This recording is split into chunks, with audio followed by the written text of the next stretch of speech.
Tuhan firman-Mu ajaib, kekal meski gunung menghilang. Tiada huruf yang gagal, tak terpatahkan siasat. Hidup seperti-Mu ya Allah, lebih dari emas. Aku bersaksi kitab-Mu, kitab yang suci. Mendengarkan firman-Mu, hibur hati yang luka. Terangilah langkahku kemanapun ku pergi.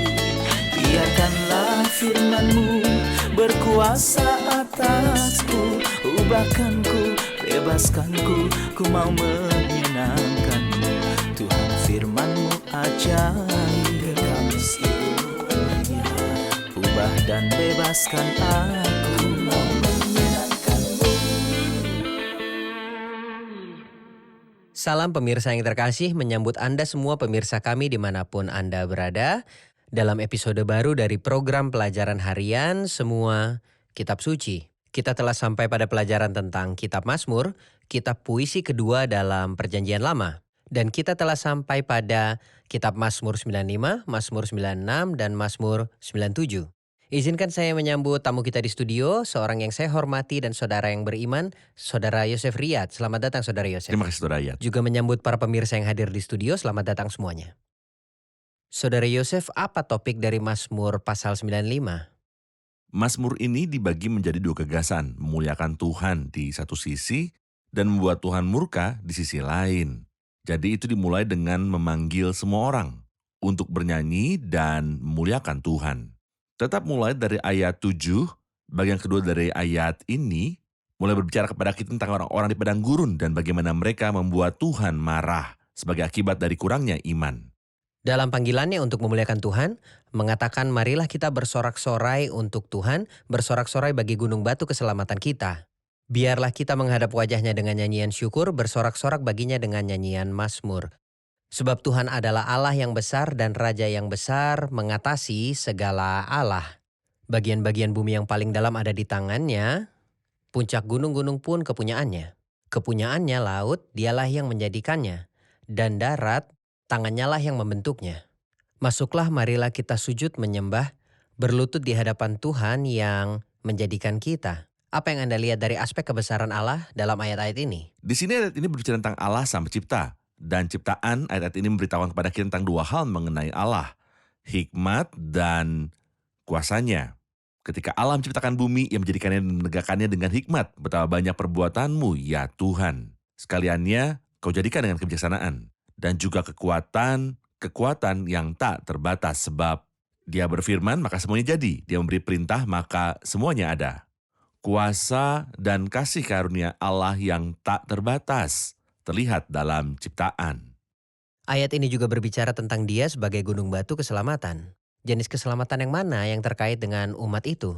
Umat ini sejak awal dalam sejarah mereka adalah budak-budak di Mesir. Tuhan menyelamatkan mereka dan perjanjian keselamatannya adalah ketika Tuhan menyelamatkan mereka dari perbudakan kejam Firaun. Melalui itulah yang terjadi, kemudian melalui penyembelihan anak domba Paskah. Dan akhirnya dengan menyeberangi Laut Merah. Jadi mereka sampai di padang gurun. Di sini kita menemukan bahwa Allah adalah Allah yang menyelamatkan. Tapi setelah itu kita menemukan bahwa sayangnya orang-orang tidak memiliki keyakinan di padang gurun. Dan mereka menguji Tuhan 10 kali. Dan inilah yang membuat Tuhan murka. Jadi Tuhan adalah gunung batu keselamatan. Dikatakan tentang Dia dalam ayat 4, bagian-bagian bumi yang paling dalam ada di tangannya. Puncak gunung-gunung pun kepunyaannya. Apa artinya semua itu? Kata kedalaman bumi berarti tempat-tempat yang dalam di bumi dan mungkin mengacu pada tambang dan harta karun yang ada di bawah bumi. Dan ketinggian gunung-gunung adalah miliknya. Allah memiliki kedalaman bumi dan juga puncak-puncak gunung yang berarti segala sesuatu. Allah yang besar itu memiliki segala sesuatu di bawah kolong langit. Semua itu karena Dialah sang pencipta. Segala sesuatu diciptakan melalui Dia dan untuk Dia. Segala sesuatu diciptakan oleh Dia dan untuk Dia. Ada panggilan di ayat 6, masuklah, marilah kita sujud menyembah berlutut di hadapan Tuhan yang menjadikan kita. Ayat 7 mengatakan, sebab Dialah Allah kita dan kitalah umat gembalaannya dan kawanan domba tuntunan tangannya. Ini melampaui kisah penciptaan. mengenai seluruh bumi, tetapi berbicara tentang mereka sebagai domba-domba dan dia adalah gembalanya. Bagaimana Benar. menurut Anda? Saya melihat di dalamnya bahwa ia menugaskan Allah yang agung ini untuk mereka, sehingga dikatakan Tuhan pencipta kita. Dan tentu saja kita muliakan Tuhan karena dia yang menciptakan kita. Kita melihat hal ini dalam Wahyu pasal yang keempat. Ketika orang-orang yang telah ditebus menyembah di surga. Karena Tuhan adalah pencipta, tetapi ketika Anda membaca Wahyu 5, Anda akan menemukan penyembahan yang berbeda karena Tuhan adalah penebus. Dan pada kenyataannya kita menyembah Tuhan karena dia adalah pencipta, dan dia adalah penebus.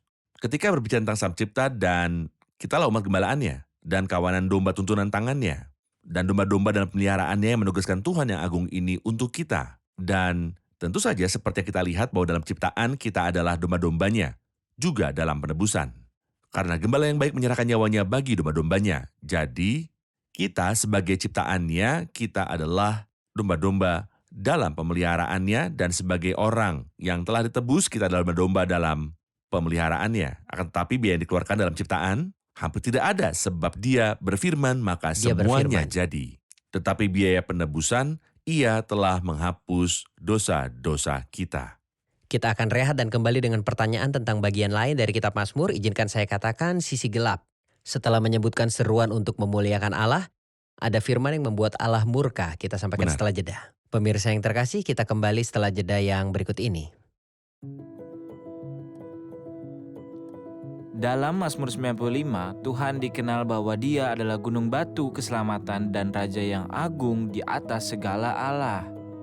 Salah satu aspek kebesarannya yang berada di tangannya adalah kedalaman bumi, yaitu kedalaman laut, lembah, dan ketinggian gunung-gunung adalah miliknya. Dia bukan Allah lokal, seperti dewa-dewa kafir yang biasanya diletakkan di ketinggian, tetapi Dia adalah pencipta dan penguasa dari seluruh bumi. Berkuasa atasku, ubahkanku, bebaskanku, ku mau menyenangkanmu. Tuhan firman-Mu ajaib, kekal meski ubah dan bebaskan aku, mau menyenangkanmu. Saudara Yosef, dalam pembagian Mazmur Anda katakan bahwa Mazmur ini adalah tentang memuliakan Tuhan dan membuat Tuhan Benar. marah. Memuliakan Tuhan adalah panggilan untuk menghormati Dia karena Dia adalah pencipta dan gembala kawanan atau gembala domba. Di sini disebutkan tentang kemarahan. Dari siapa datangnya kemarahan itu dan siapa yang membuat Tuhan murka dan bagaimana caranya? Orang-orang yang telah ditebus oleh Tuhan dan merupakan domba-domba dalam pemeliharaannya, mereka membuat Tuhan murka. Bagaimana? Dimulai dari bagian kedua ayat 7, pada hari ini sekiranya kamu mendengar suaranya, janganlah keraskan hatimu. Seperti di Meriba, kata Meriba berarti bertengkar, seperti pada hari di masa di padang gurun, kata masa berarti pencobaan. Dan kedua peristiwa itu, Meriba dan masa, membawa kita kembali ke awal perjalanan dan ke akhir perjalanan. Tepat sekali. Perjalanan umat. Kita melihat permulaannya dalam Keluaran 17, di air Meriba masa bagaimana mereka meragukan Allah dan berkata bahwa dia tidak mampu dan mereka bersungguh-sungguh karena tidak ada air. Dan dalam kitab Bilangan pasal 20, masalah yang sama diulangi seolah-olah dari awal sampai akhir persoalan itu adalah keras hati. Jadi kita tidak merasa aneh bahwa Firaun mengeraskan hatinya. Tetapi malapetaka yang besar adalah bahwa bangsa Israel yang telah diselamatkan Tuhan juga mengeraskan hati mereka di padang gurun. Dikatakan 40 tahun aku jemu kepada angkatan itu, maka kataku, mereka suatu bangsa yang sesat hati dan mereka itu tidak mengenal jalanku. Sebab itu aku bersumpah dalam murkaku, mereka tidak akan masuk ke tempat perhentianku. Demikian Allah melihat mereka, maka ia bersumpah dalam murkanya, mereka tidak akan masuk ke tempat perhentiannya. Benar. Mari kita ambil pertanyaan dari para hadirin. Di ayat 10 dikatakan, selama 40 tahun aku membenci angkatan itu dan berkata 40 tahun aku jemu kepada angkatan itu, maka kataku mereka suatu bangsa yang sesat hati dan mereka itu tidak mengenal jalanku. Meskipun kita melihat dalam referensi lain Tuhan berkata kepada Israel, aku dengan umatmu ini dibedakan dari segala bangsa yang ada di muka bumi ini, karena kasihku kepadamu bukan karena apa yang kamu lakukan. Di sini kita telah melihat bahwa mereka telah tersesat dan tidak akan masuk dalam perhentiannya. Mengapa tidak diperlakukan dengan kasih karunia? Mengapa dia tidak memperlakukan mereka dengan kasih karunia? Faktanya kita menemukan perpaduan antara keadilan dan kasih karunia pada saat yang sama dalam cara Allah memperlakukan bangsa ini. Sebagai contoh, jika kita membaca kitab Bilangan 14, di mana kita menemukan kejadian sejarah ini, dan Tuhan berfirman pada Musa, berapa lama lagi bangsa ini menista aku, dan berapa lama lagi mereka tidak mau percaya kepadaku. Sekalipun sudah ada segala tanda mujizat yang kulakukan di tengah-tengah mereka, aku akan memukul mereka dengan penyakit sampah dan melenyapkan mereka. Tapi engkau akan kubuat menjadi bangsa yang lebih besar dan lebih kuat daripada mereka. Musa tidak menyukai perkataan itu karena ia hanya menginginkan kemuliaan Tuhan. Ia tidak sibuk dengan dirinya sendiri. Maka ia berkata pada Tuhan dalam ayat 19, ampunilah kiranya kesalahan bangsa ini sesuai dengan kebesaran kasih setiamu. Seperti engkau telah mengampuni bangsa ini mulai dari Mesir sampai kemari. Berfirmanlah Tuhan, aku mengampuninya sesuai dengan permintaanmu. Hanya demi aku yang hidup dan kemuliaan Tuhan memenuhi seluruh bumi, semua orang yang telah melihat kemuliaanku dan tanda-tanda mujizat yang kau perbuat dari Mesir dan di padang gurun. Namun telah 10 kali mencobai aku dan tidak mau mendengarkan suaraku, pastilah tidak akan melihat negeri yang kujanjikan dengan bersumpah kepada nenek moyang mereka. Jadi inilah sebuah keadilan bahwa tubuh mereka gugur di padang gurun dan adalah kasih karunia bahwa bangsa ini dapat memasuki negeri itu. Ada campuran keadilan dan kasih karunia dalam cara Tuhan berurusan dengan umat ini. Namun kita perlu memperhatikan bahwa Allah murka, ia murka ketika tidak ada kepercayaan. Kita melihat bahwa mereka tidak dapat masuk seperti yang dikatakan dalam Ibrani pasal 3 karena kurangnya iman. Apa yang dimaksud dengan perhentian Allah, Saudara Yosef? Perhentian Allah sebagai permulaan adalah Kanaan. Namun Kanaan bukanlah perhentian terakhir. Oleh karena itu, kita membaca di Mazmur 95 perhentian yang lain. Sebab andai kata Yosua telah membawa mereka masuk ke tempat perhentian, pasti Allah tidak akan berkata-kata kemudian tentang suatu hari lain, perhentian terakhir, langit yang baru dan bumi yang baru. Saya perlu melihat Mazmur 96 dan mendapatkan tanggapan Anda tentang apa yang sedang dibicarakan di sini. Topik yang di sini jelas yaitu kemuliaan Raja. Kita banyak membaca tentang hal ini bahwa Allah kita, ceritakanlah kemuliaannya di antara bangsa-bangsa dan perbuatan-perbuatan yang ajaib di antara segala suku bangsa. Sebab Tuhan Maha Besar dan terpuji sangat, ia lebih dahsyat daripada segala Allah. Kemuliaan Tuhan yang dinyatakan ketika dia menerima kuasa dan pemerintahannya yang besar. Dikatakan dalam ayat 7, kepada Tuhan hai suku-suku bangsa, kepada Tuhan sajalah kemuliaan dan kekuatan. Berilah pada Tuhan kemuliaan namanya, bawalah persembahan dan masuklah ke pelatarannya. Sujudlah menyembah kepada Tuhan dengan berhiaskan kekudusan, gemetarlah di hadapannya hai segenap bumi. Katakanlah di antara bangsa-bangsa, Tuhan itu Raja. Sungguh tegak dunia tidak goyang, ia akan mengadili bangsa-bangsa dalam kebenaran. Biarlah langit bersukacita dan bumi bersorak-sorak, biarlah bergemuruh laut serta isinya, biarlah beria-ria padang dan segala yang di atasnya. Maka segala pohon di hutan bersorak-sorai di hadapan Tuhan sebab ia datang untuk mengadili bumi, ia akan menghakimi dunia dengan keadilan dan bangsa-bangsa dengan kesetiaannya. Tolong ceritakan kepada kami tentang aspek-aspek kebesaran Kristus dalam pemerintahan 1000 tahun dan sukacita di bumi. Kebesaran Kristus dalam pemerintahan 1000 tahun adalah bahwa kerajaan itu adalah kerajaan damai, tapi damai yang didasarkan pada keadilan. Tidak ada damai tanpa keadilan. Dalam kedatangan Kristus yang pertama, ia menegakkan dasar-dasar kebenaran. Pada kedatangan yang kedua, ia akan membawa damai sejahtera bersamanya. Ketika Kristus memerintah, ciptakan akan dibebaskan menurut Roma pasal 8 dari perbudakan kebinasaan dan masuk ke dalam kemerdekaan. Kemuliaan anak-anak Allah, dan saya pikir hal itu akan digambarkan pada ayat-ayat yang Anda baca. Misalnya ayat 11, biarlah langit bersukacita dan bumi bersorak-sorak. Bahkan laut dan segala isinya, ladang, pohon-pohon di hutan, semuanya akan memuji. Ini adalah pembebasan penciptaan atau waktu untuk memulihkan segala sesuatu. Atau waktu untuk memulihkan segala sesuatu seperti yang disebutkan dalam kitab Kisah Para Rasul. Pasal 3. Jadi menanti di bumi adalah suatu kebahagiaan yang luar biasa ketika Kristus memerintah di atasnya. Kemudian ciptaan akan dibebaskan, bumi akan menghasilkan kekuatannya. Ya. Makhluk-makhluk itu sendiri pada masa pemerintahan Kristus akan berada dalam harmoni. Ya, Bumi tepat. akan menghasilkan kekuatannya, laut, pohon-pohon. Diperkenalkan di sini panggilan kepada bangsa-bangsa dan berkata kepada mereka dalam ayat 7, kepada Tuhan hai suku-suku bangsa. Apa yang dimaksud dengan kaum-kaum yang dipanggil untuk menyembah Allah kepada Kristus, Sang Raja Mesias? Selama masa itu tidak seorang pun akan dikecualikan dari memuliakan Allah. Jadi semua orang jahat akan dilenyapkan segera setelah Kristus memerintah.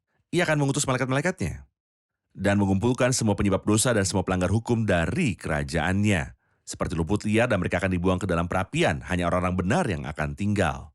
Orang-orang benar disebut di sini untuk memuliakan Tuhan dan saya pikir tidak akan menjadi sebuah beban bagi orang benar untuk memuji Allah dan bersuka cita bersamanya. Tapi ini akan menjadi sukacita baginya. Jadi ketika orang-orang percaya bernyanyi, ini adalah bahasa alami mereka. Mereka ingin memuliakan Allah sebagaimana Allah telah meninggikan, memuliakan, menghargai, dan menyelamatkan mereka. Dan sebagai respon atas kasih ini, kita memuji Tuhan. Ketika berbicara tentang penyembahan di ayat 9, sujudlah menyembah kepada Tuhan dengan berhiaskan kekudusan. Apa yang dimaksud dengan kemegahan kekudusan yang berhubungan dengan penyembahan? Baiklah, dalam terjemahan lain dikatakan keindahan kekudusan. Seolah dia ingin mengatakan, janganlah engkau mempercantik pakaianmu dan rambutmu, tetapi jadikanlah kekudusan sebagai kecantikanmu karena Allah melihat ke dalam hati. Banyak orang yang memakai kemeja putih lalu di balik kemeja putih itu hati yang hitam. Tidak boleh demikian. Tuhan ingin keindahan itu adalah keindahan kekudusan. Jadi saya tidak menyimpan dosa di dalam hati saya. Saya tidak menyimpan sesuatu yang membuat Tuhan marah. Kemudian saya datang untuk menyembah Tuhan karena Tuhan melihat hati. Lalu mengapa penyembahan ini dapat menghapuskan kenajisan ini, yang berarti jika saya menyembah Tuhan dan melakukan dosa di kemudian hari, mungkin penyembahan ini dapat menghapus dosa yang saya lakukan karena itu akan menyesuaikan pahala saya. Ini adalah pola pikir manusia yang berlawanan dengan pola pikir Tuhan. Saya dapat memahami pola pikir Tuhan dari Alkitab, bukan dari tempat yang lain. Tetapi kepada orang fasik Allah berfirman, apakah urusanmu menyelidiki ketetapanku dan menyebut perjanjianku dengan mulutmu? Padahal engkaulah yang membenci teguran dan mengesampingkan firmanku. Tuhan ingin kita datang kepadanya untuk menyucikan diri kita, dan Daud berkata, bersihkanlah aku seluruhnya dari kesalahanku dan tahirkanlah aku dari dosaku. Maka engkau akan bersukacita dalam persembahan yang benar. Aku mempersembahkan kurban kepadamu setelah hatiku menjadi bersih. Aku membasuh tanganku tanda tak bersalah, lalu berjalan mengelilingi mezbahmu, ya Tuhan. Tetapi datang kepada Tuhan untuk menyembah Dia dan hati saya penuh dengan kecemaran, ini tidaklah benar. Aku tidak tahan perayaanmu itu penuh kejahatan. Tepat. Kita rehat sejenak dan kembali untuk pertanyaan dari pemirsa. Pemirsa terkasih, kembali setelah jeda yang berikut ini. Bebaskanku, ku mau menyenangkanmu. Tuhan firman-Mu ajaib, kekal selamanya. Ubah dan bebaskan aku, mau menyenangkanmu. Kita kembali untuk menerima pertanyaan dari para pemirsa yang di studio. Ada ungkapan Tuhan adalah Raja. Saya perhatikan bahwa pernyataan ini diulang lebih dari 1 kali di Mazmur. Apakah itu artinya? Tuhan adalah Raja diulang dalam banyak Mazmur. Misalnya Mazmur 93, Tuhan adalah Raja, ia berpakaian kemegahan. Mazmur 97, Tuhan adalah Raja, biarlah bumi bersorak-sorak.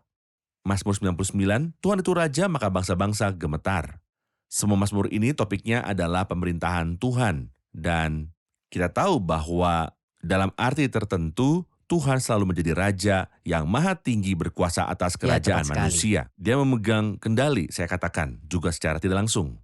Maksud saya, dia mengizinkan orang jahat untuk melakukan kejahatan. Dia mengizinkan iblis untuk bersukaria, dan dia memegang kendali atas semua itu. Waktunya akan tiba ketika Tuhan akan mengambil kuasa dan pemerintahannya yang besar. Tuhan Allah telah memerintah, marilah kita bergembira dan bersukacita.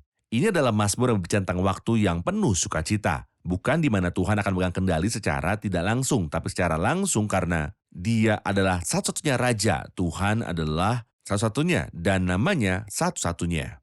Dan tidak ada suara yang akan nyaring melawan pengenalan akan Allah. Sebab bumi akan penuh dengan pengetahuan tentang kemuliaan Tuhan seperti air yang menutupi dasar laut. Baik, ketika kita masuk ke Mazmur 97, itu juga dimulai dengan Tuhan adalah Raja. Biarlah bumi bersorak-sorak, biarlah banyak pulau bersuka cita. Apa pokok bahasan Mazmur ini? Pokok bahasan dari Mazmur ini adalah Mazmur di hadapan Raja yang takut. Dan semua orang yang di hadapannya akan bertekuk lutut. Seperti yang dikatakan dalam Filipi 2, supaya dalam nama Yesus bertekuk lutut segala yang ada di langit dan yang ada di atas bumi dan yang ada di bawah bumi. Akankah tiba saatnya semua akan bertekuk lutut kepada pribadi yang besar dan agung ini? Jawabannya adalah ya. Dan ketika ia membawa pula anaknya yang sulung ke dunia, ia berkata, semua malaikat harus menyembah Dia. Saya akan bacakan beberapa ayat dan kembali untuk menanyakan pertanyaan. Tuhan adalah Raja, biarlah bumi bersorak-sorak, biarlah banyak pulau bersuka cita. Awan dan kekelaman ada sekeliling Dia, keadilan dan hukum adalah tumpuan tahtanya. Api menjalar di hadapannya dan menghanguskan para lawannya sekeliling.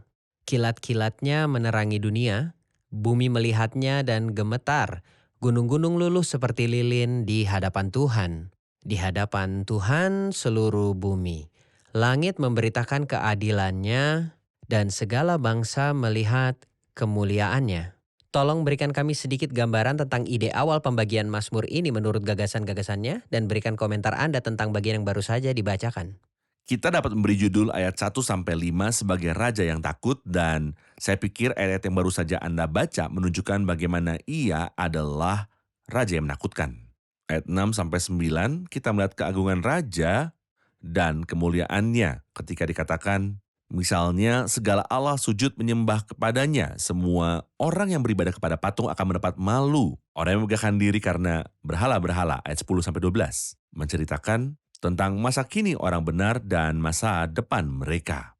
Jadi ayat 1-5 berbicara tentang raja yang takut akan Tuhan, 6-9 tentang keagungan raja dan kemuliaannya. Benar. Ayat 10-12 tentang keadaan orang benar. Anda telah berbicara tentang raja yang takut yang bersuka cita atas kehadiran orang-orang benar. Lalu bagaimana keadaan mereka di zaman akhir?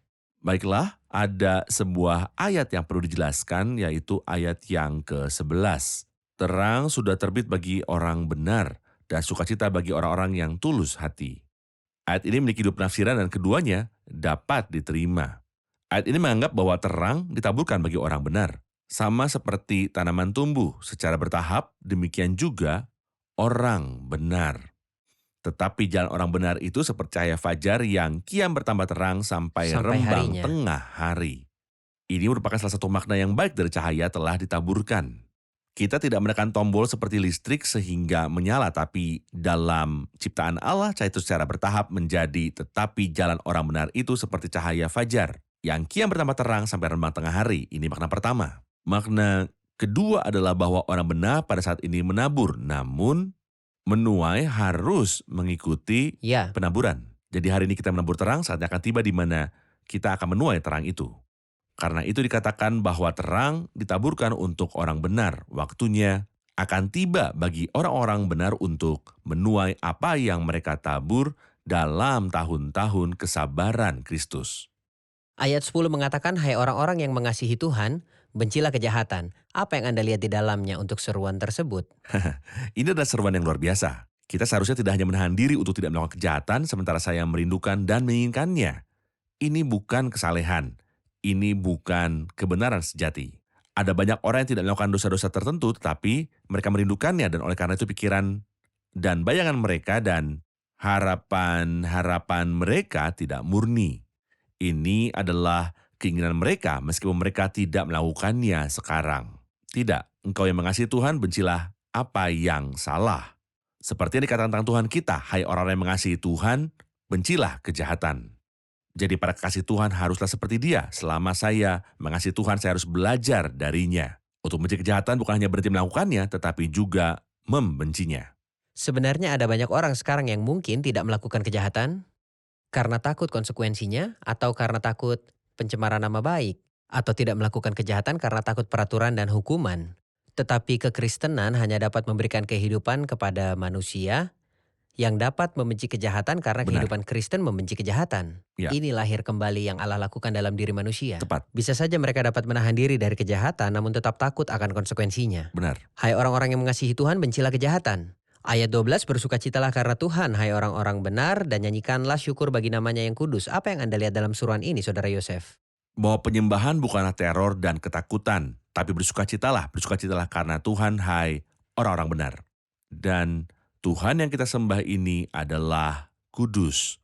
Dan nyanyikanlah syukur bagi namanya yang kudus. Kekudusan Allah itu Allah yang kudus. Saya berharap dengan segenap hati saya agar kita mempelajari dua hal tersebut. Bahwa penyembahan kepada Allah terkait dengan sukacita.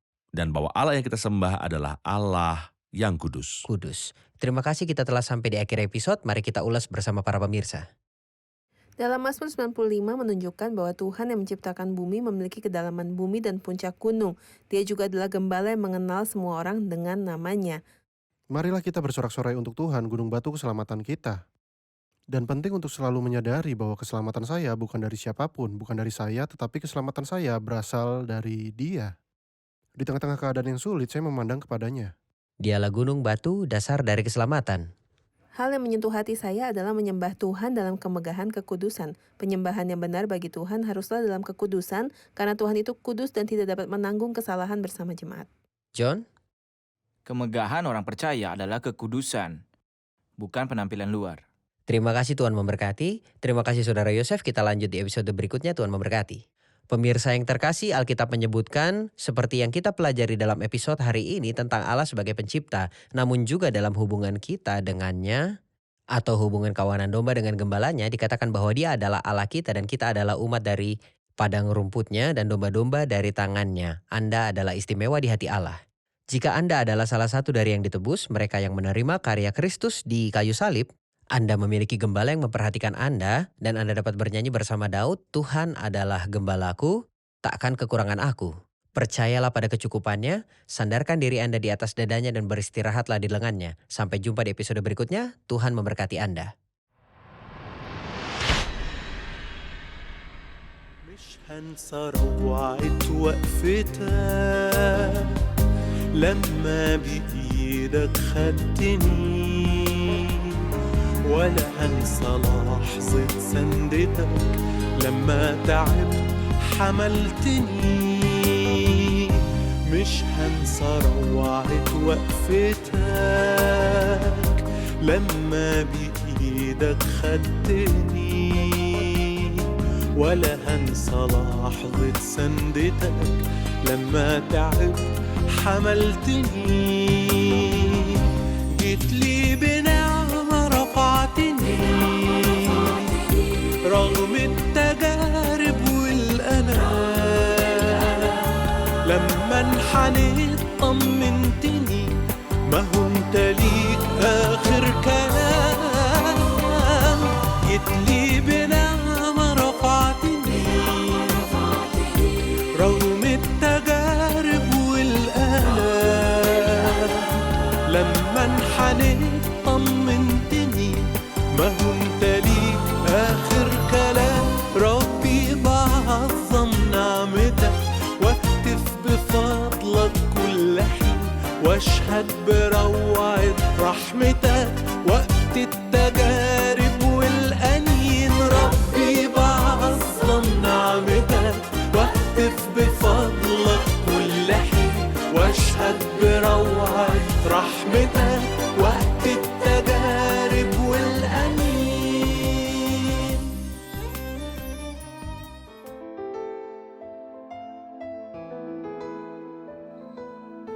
Tuhan firman-Mu ajaib, kekal meski gunung menghilang. Tiada huruf yang gagal, tak terpatahkan siasat. Hidup seperti-Mu ya Allah, lebih dari emas. Aku bersaksi kitab-Mu, kitab yang suci. Mendengarkan firman-Mu, hibur hati yang luka.